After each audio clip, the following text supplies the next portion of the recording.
go ahead and do it.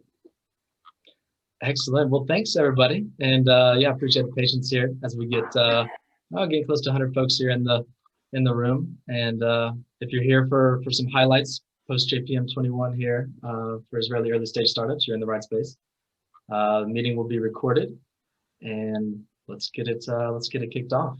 I'll give us a quick overview of the run through the agenda for today. And should take about an hour. We won't cut you off right at the end. There should be some breakouts for networking at the end, so we'll let you keep chatting a little bit. But I'll get to start off a little overview of our office. Pass to Jonathan and Mark actually from UCSF Health Hub.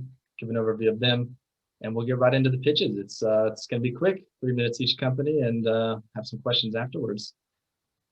So, without further ado, we'll get it started here. We are the economic mission to the West Coast. You can see one of the trade offices, 45 trade offices around the world for Israel. You can see here the 4 in the US and our fearless leaders, each of the diplomats leading the office, friendly folks. My boss there on the far left in San Francisco, California. So we're covering all stages and sizes of companies and all industry verticals, from automotive to cybersecurity, fintech. And myself covering most of the healthcare companies. So I guess we work in a few main ways. We work one-on-one with Israeli companies and kind of help them approach the US market. They're looking for investment partnerships, places to do pilot programs, etc. And we work with the US side. So if you represent an organization in the healthcare in the US, or a tech company get into healthcare, VC investing in healthcare, feel free to reach out and we can help source and scout innovation for you in Israel. And yeah, besides for one-on-one kind of assistance in each direction, we love to put on events. So used to be in person, not so much now, but virtual like this as best we can to connect folks. So look forward to chatting more, and I'll pass now to let Jonathan or Mark actually, if you want to give an overview of UCSF here. Definitely, Mark, I'll let you kick off the intro. If not, I'll jump in. So UCSF is go ahead, Mark.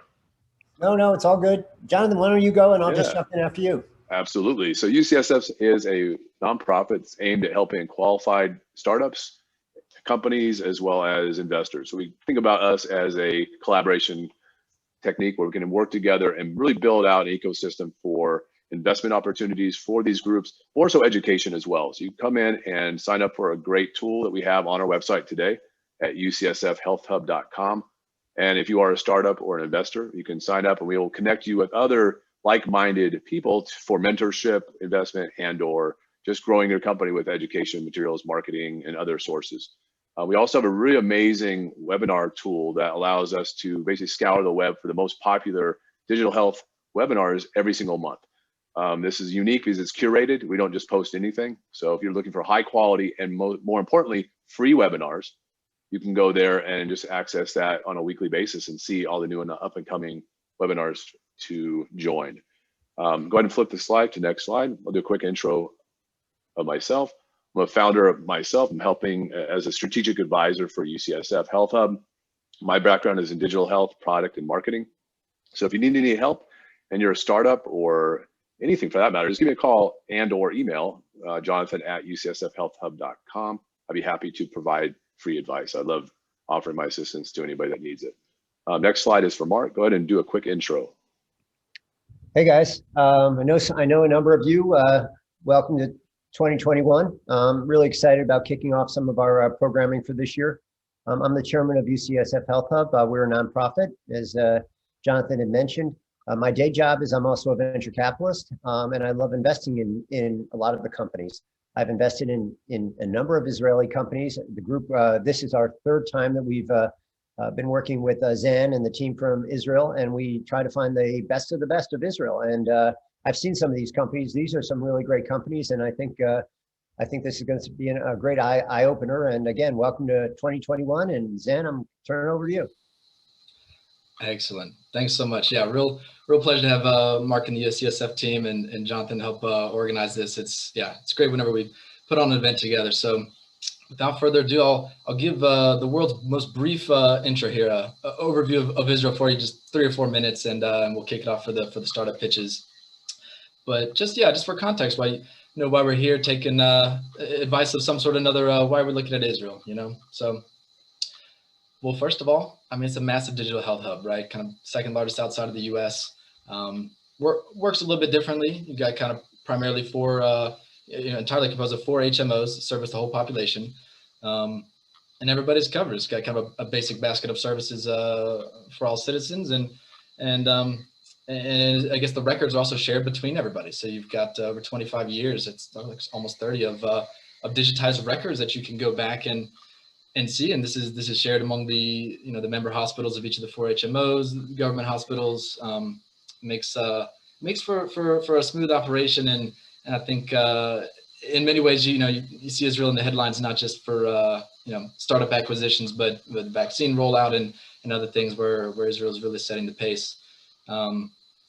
And I think with also regards to all of these member hospitals, is that they have some pretty incredible innovation hubs and innovation centers. And so you look at this, 23 hubs of innovation, right? These are really specialized ways to work with the startup population in Israel, get them kind of opportunities for pilot programs and involvement with the hospitals. And then to the bottom left there for multinationals. I mean, you have these the GE, Roche, J&J level companies that have big presence in Israel and have their own innovation centers. And so it's a really great mix to get the ecosystem off the ground. You see the investor numbers there, and even to the government involvement, right? So incubators, for incubators, it's a non-arbitrary distinction between the accelerators is these incubators have a government-backed influence through the Israel Innovation Authority. So it'd be like eHealth Ventures, Sonara Ventures, and really help to bring up companies there. And it's just digital health is a big priority of the government, right? So that about 2018, they put 1 billion shekels into the National Digital Plan here for health, and right, so around 300 million USD. So let's see where this gets us here to, more than 500 innovative companies here in Israel for digital health. So no one infographic is going to show them all here. It's a brief snapshot, but I think also interesting to look at and tempting for me to be scrolling through around here is a similar infographic to this one, just with companies focusing on COVID, right? So you've got over 100 companies just for prevention and protection, over 100 Israeli companies focused on COVID. Then you've got remote patient monitoring, maybe around 60. You've got a dozen targeting mental health and social support. And so feel free to contact me afterwards if you want to take a look at any more ecosystem maps of around COVID, around total digital health, really anything. And leading up to the companies, we try to work with them all. There are far too many to touch in a month or a year, but here's a brief look at the folks that are working with us this month in what used to be JPM event or JPM week, and really is kind of JPM month here with a variety of virtual events. And so you'll get to meet a few of these folks on the call today.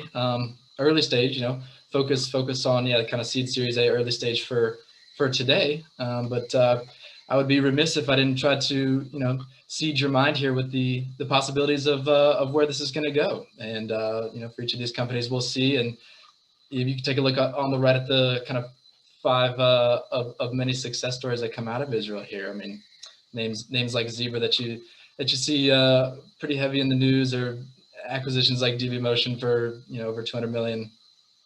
This is the caliber of work coming out of Israel, and so we're hoping to let you have an early look here at the folks on this call. And really, without further ado, I think we can start to kick it off here. Let me grab. Let's see. And we'll start with let's see, Eran from Vaica. If you're on, maybe we'll start with you.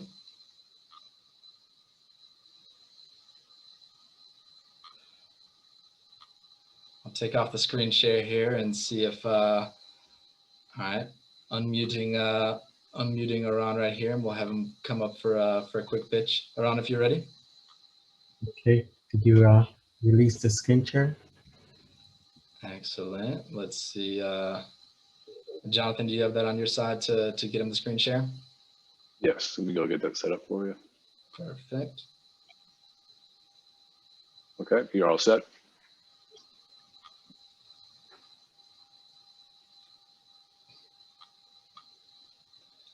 All right, let us know, Ron. I'll let you know when I see the screen pop up for you, so you can share the deck from your end.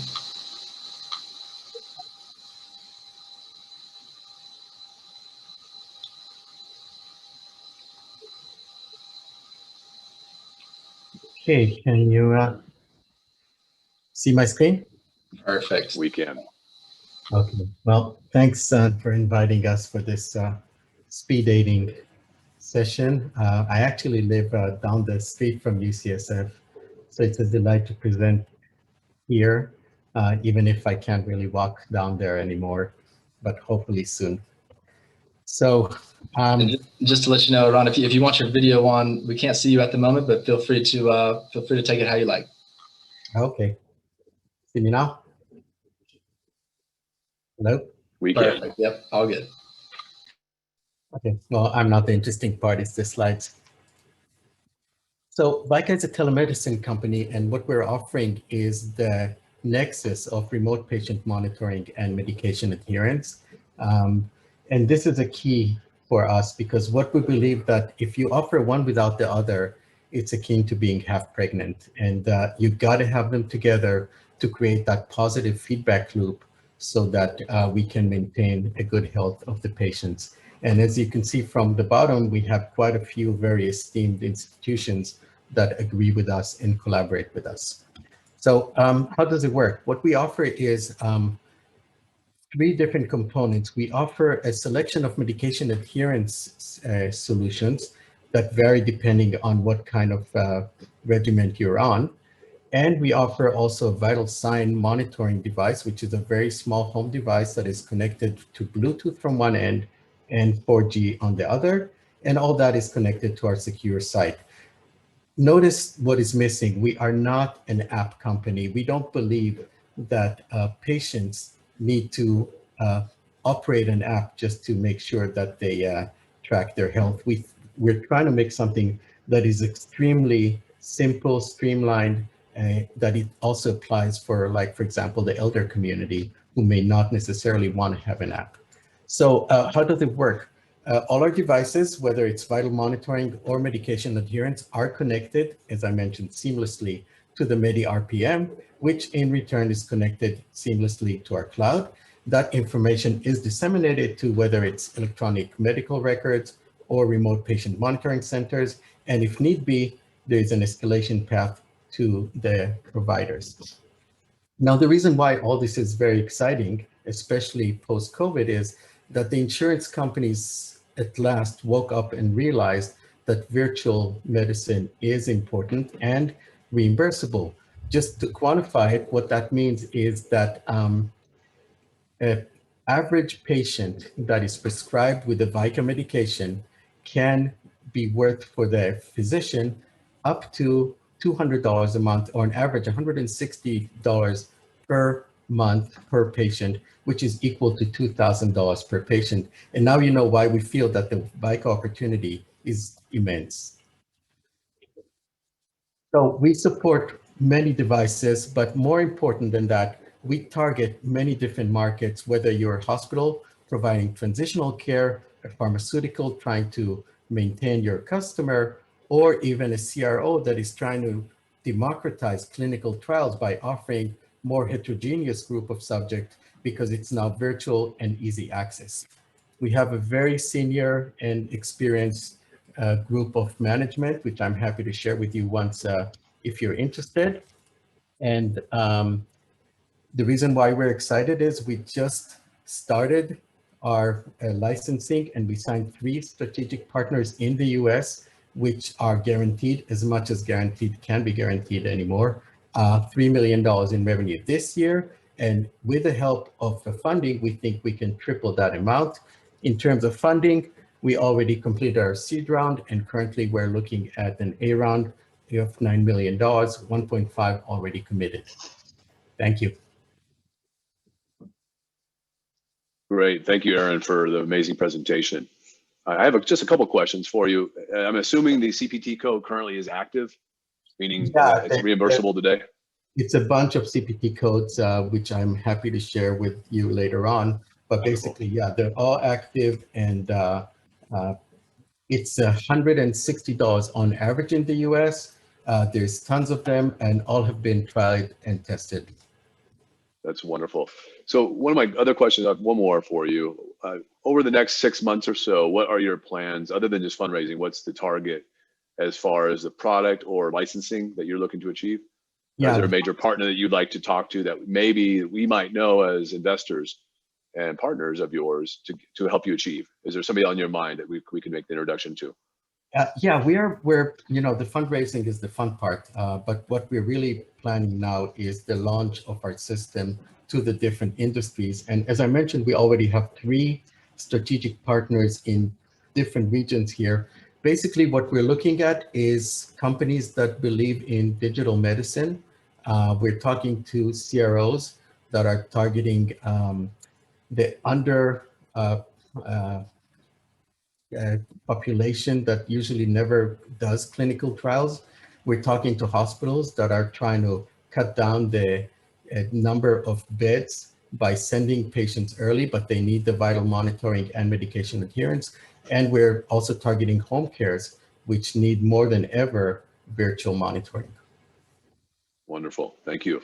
Anybody other questions from our panel? Mind you, we will be opening up the breakout rooms after all the startups. So if you are part of the attendees list, you can join the specific room and talk to each of these amazing startups personally. Hey, Jonathan, it's Great. Mark here. I want to just ask, what is the problem? What are you different? How are you different? And what exactly is the product? I get where you're at. I get the importance of this, and I'm super excited that you've got this traction.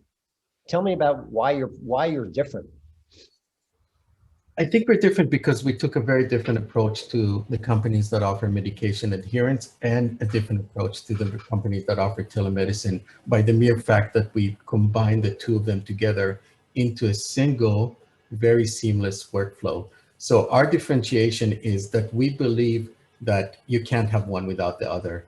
And all our systems, whether it's adherence or monitoring, is connected to a single solution, and therefore you don't have to run it in parallel. And that's a big difference because we found out that using that approach, we can increase the adherence from 50, 60% all the way to 80, 90%. And at the same time, we can also provide a lot of data to the patient and to the physician in terms of their vitals. So the combination, I think, of the 2 is the key element here. Okay. Let's move on to the next. Excellent. Wonderful. Perfect. Yeah, thanks, Eran. All right. Well, let's see here. Aviel from iMedis. Hi, everybody. Let me share screen.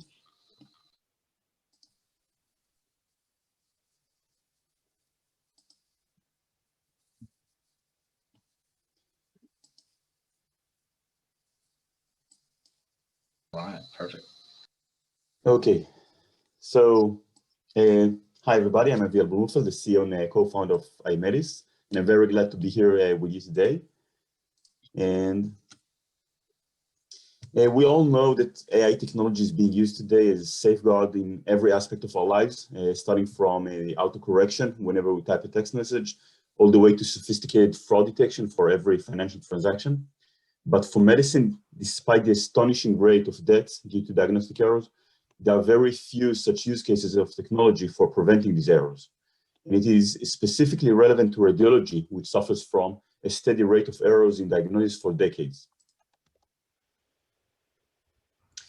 The radiology workflow is composed of several steps, and the transition between those encompass various critical failure points. As this entire workflow is today completely digitized, all these failure points are quality improvement opportunities using iMedis technology. We are presenting you today, We're presenting to you today our quality management platform for radiology, which combines image analysis and text analysis and offers, for the management level, BI dashboard to track trends in various performance metrics, aggregation of all the detected failures to be used for peer review and peer learning, and also real-time notifications directly to the relevant stakeholder whenever an error is being detected. Our first offering touches the most impactful opportunity in radiology, which is misdiagnosis. We are focused on actionable early stage findings related to cancer and cardiovascular diseases, which are missed in at least 6% of CT scans of the chest and the abdomen. DualEQ, our solution, has two layers of technology. The first is using AI to detect significant and actionable findings visible in CT images. And the second is using natural language processing to interpret the finalized radiology report. Correlating between those allows the surfacing of overlooked findings.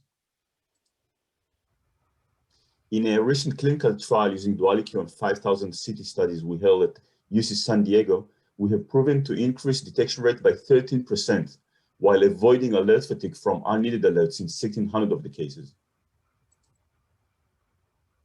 We offer a value proposition to the whole healthcare chain, starting from the patient with improved outcomes, all the way to the large health system by reducing their treatment expenditure.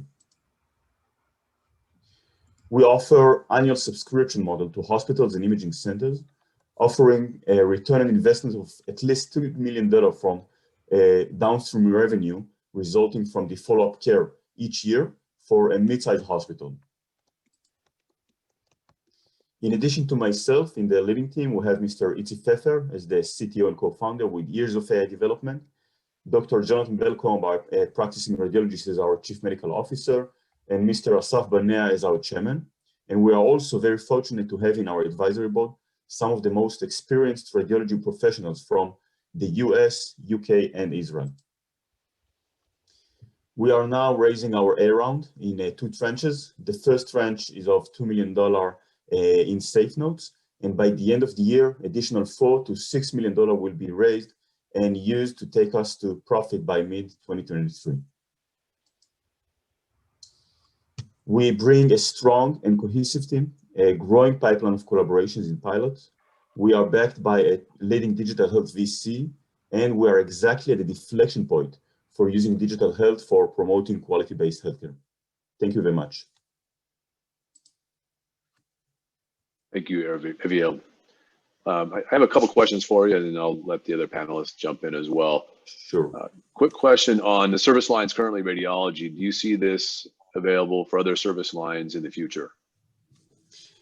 I definitely think so, but for radiology, there is a huge opportunity just because, as I mentioned, it is completely digitized and all the IT systems are quite standard. The transition of data is standard, so it's easy to tap in with AI and to offer such a quality management platform. For other specialties, there are still a lot of manual processes that it's harder to capture. So that's a good point. So on the data side, how does integration look currently? How has that functioned, and what type of alerting systems do you have built currently, and how is that integrated with Epic or Cerner or other EMR systems? So we thought about it just from the beginning. We know radiologists for a long time, and we managed to build a system which seamlessly integrates into any vendor of either the PACS or the RIS system. We're actually a listener to those systems, asking them to just auto route every messages to go to our servers hosted in the cloud. And for the real-time notifications, we just install a small widget on the workstation of each and every radiologist. And by that, we are able to find them and alert them directly. That's perfect. Thank you. Hey, Aviel, I just want to jump. How big a problem is this, and what technology, system, or people are you replacing? These are the big questions that I find myself asking all the digital health companies. Great. So we are actually not replacing anything automatic.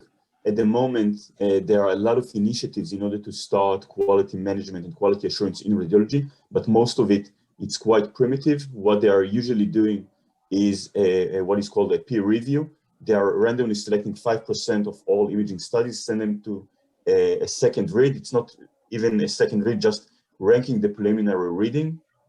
And we couldn't find a single radiologist out of hundreds we interviewed that had something good to say about this process. So we are entering a bit of a void, but there are a lot of demand. In terms of how big is this program, it's huge. I present in the one of the first slides. It is estimated about 30 billion per year US dollars is being wasted due to diagnostic errors in radiology. Okay. Great. I think we're ready for the next company. Okay, thank you very much. Very, very nice. Thank you. Yeah, thanks. All right, let's see. Rafi from EchoCare, if you're ready to go, we can do it. Yes. Can you hear me well? Yes, perfect. Okay. So hello, everybody. My name is Rafi Zack. I am co-founder and CEO of EchoCare Technology. EchoCare is focused on elderly care at home. So as we all know, most of the seniors would like to live independently at their homes, but this creates a big challenge for the healthcare system as it requires to continuously monitor them. There are various elderly care technologies on market. Most of them are wearable devices. Others are camera-based solutions. However, when it comes to the home environment, seniors are not really committed to wear a device for 24/7 and don't like to compromise their privacy with cameras. So it's a big challenge, but EchoCare solved that. EchoCare developed a non-wearable and non-privacy invasive home monitoring system that automatically detects and alerts emergencies, abnormal situations, as well as indicating on a potential health deterioration. So this is our device. I hope you can see it because I don't have it in front of my screen. And it's installed on the apartment ceiling.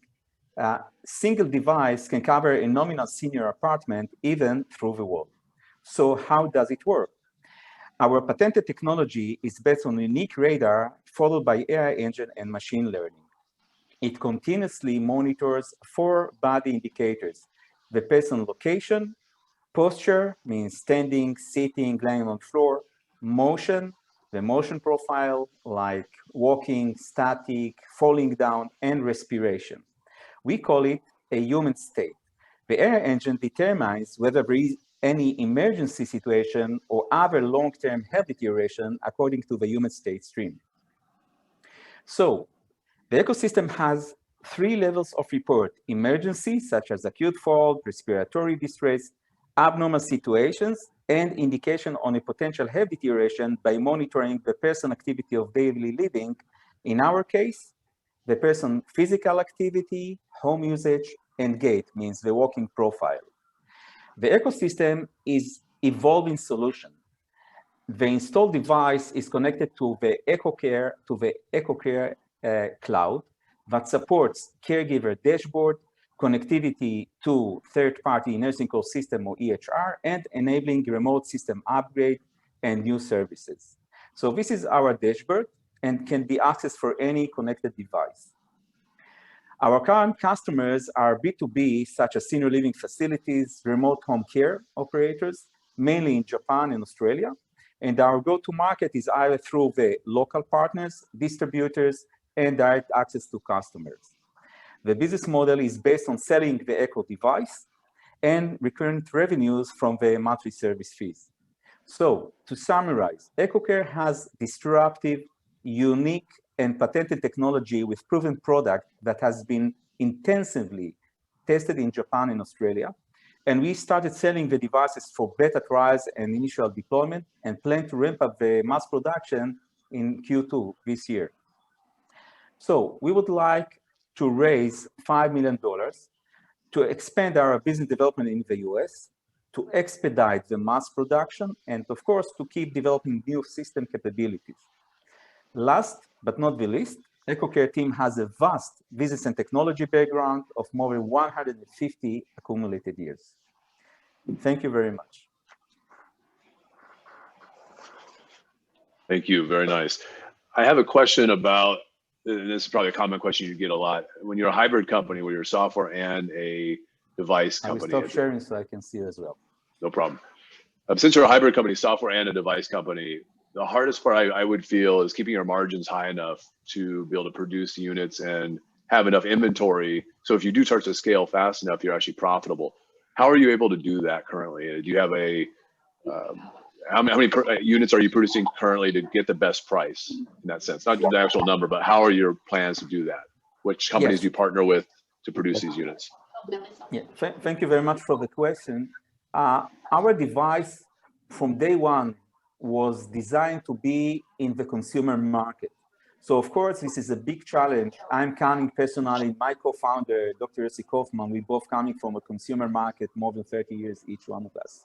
And it's very important to design from day one, the technology, the system architecture, the components, in a way that you will be able to converge to the reasonable ASP, average selling price, once you get to volume.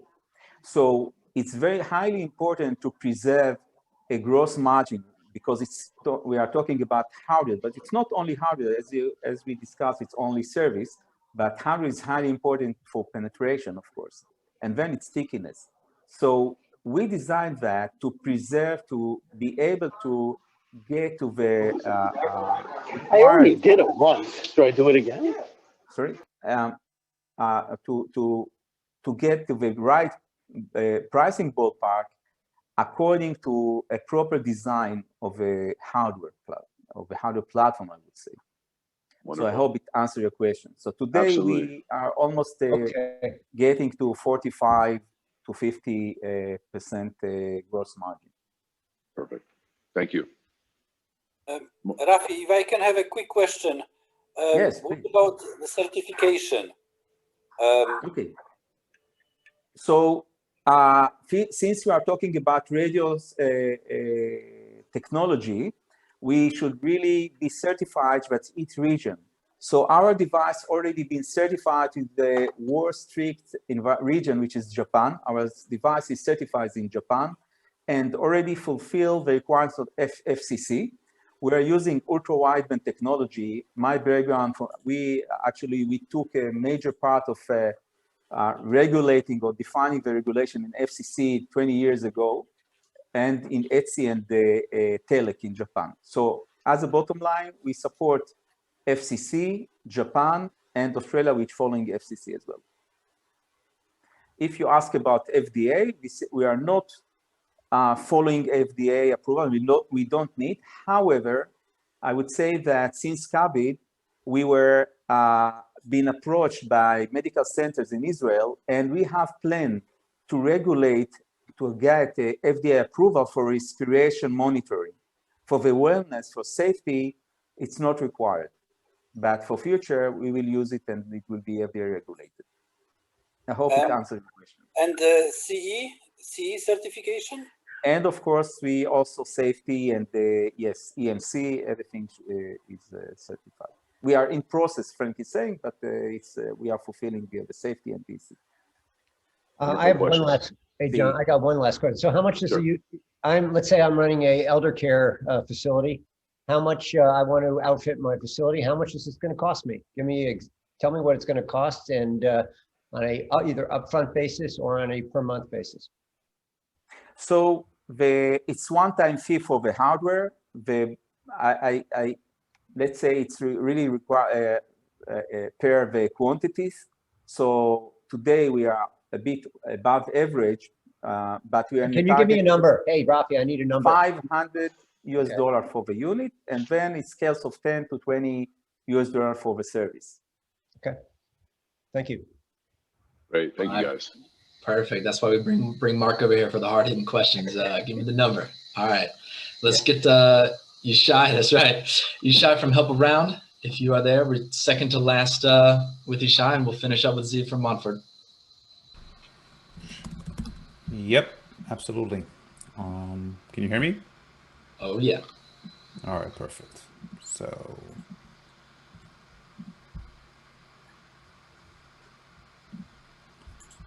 okay, sharing my screen.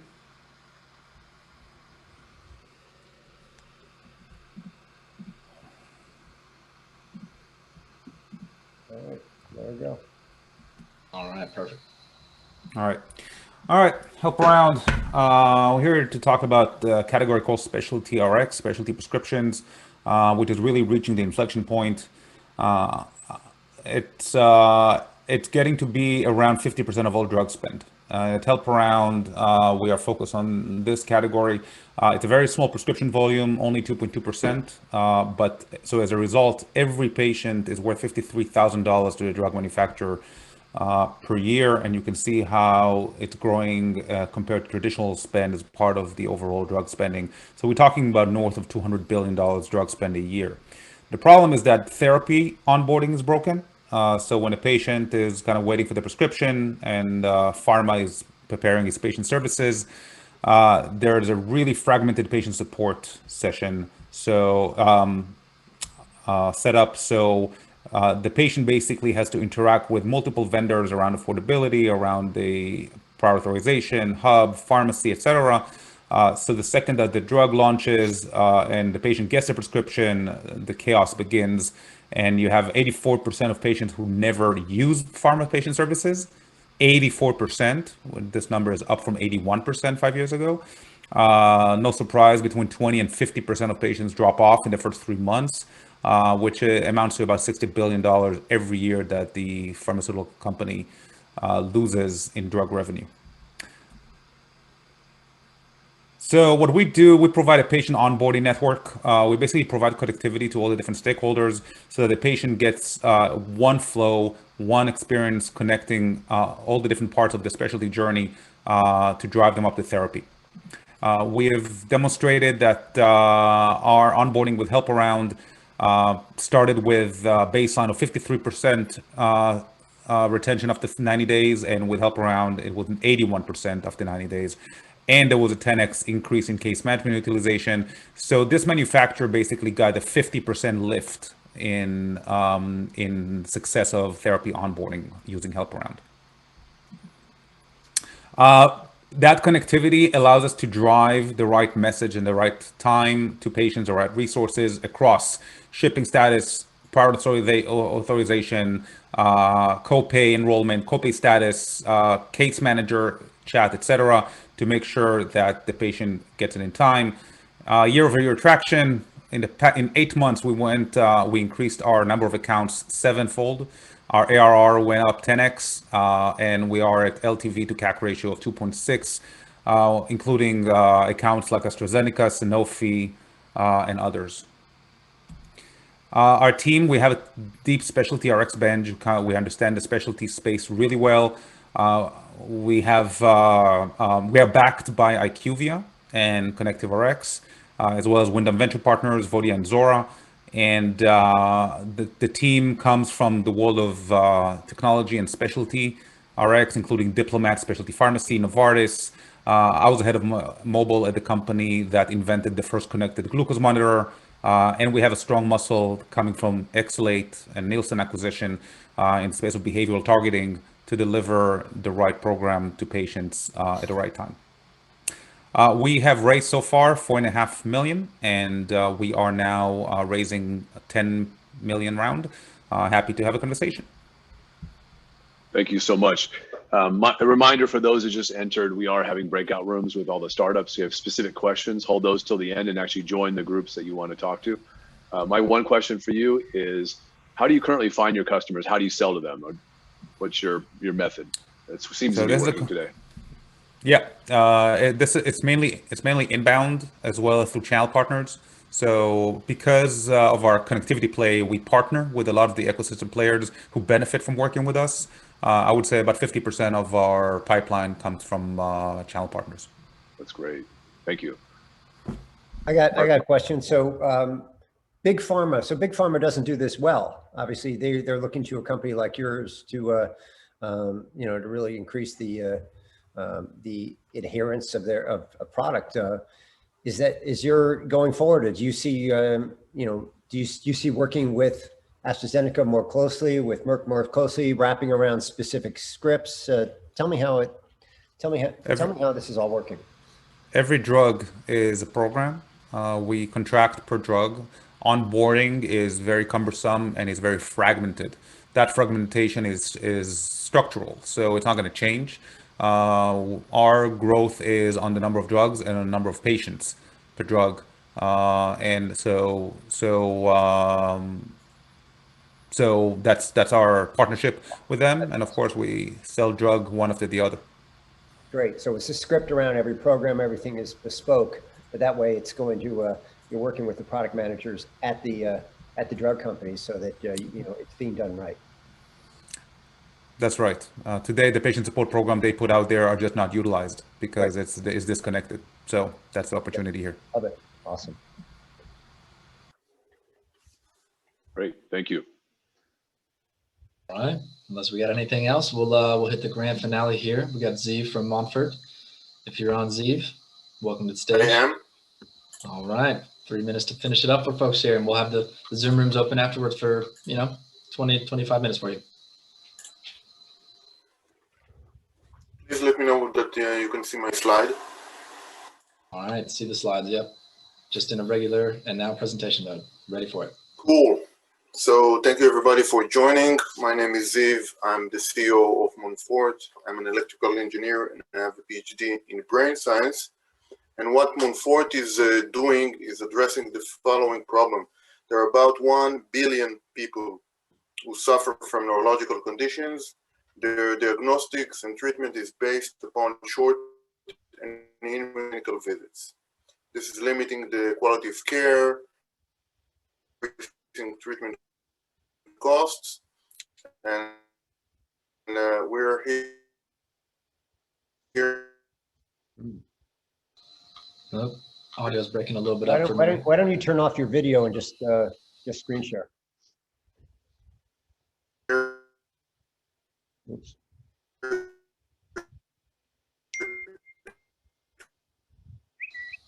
Reception's low in the virtual library there.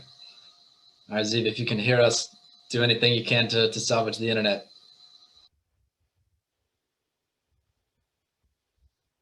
Yeah, it's definitely on his end. All right, well, I think I'm going to go back to him, Jonathan. Yeah. Yeah, that's our last presentation. We'll give him about 20 seconds or so. If not, I'll go ahead and open up the rooms for everybody to join. Hopefully he'll have his internet back on if you guys have specific questions about what he is doing. So I'll go ahead and give him about 10 seconds and I'll go ahead and open the rooms right now. Okay.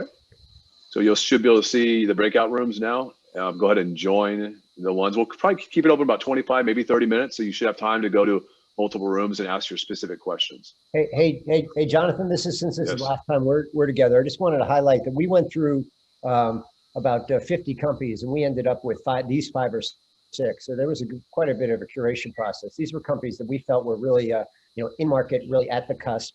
And, if you look at 2021, have the potential of making a huge difference. And that's what I guess you've seen in these 4.5 companies. It's important, I thought, that we share that. Absolutely. Thanks for the recap on that. Great, you guys. Thank you again. Feel free to join again. They're all open.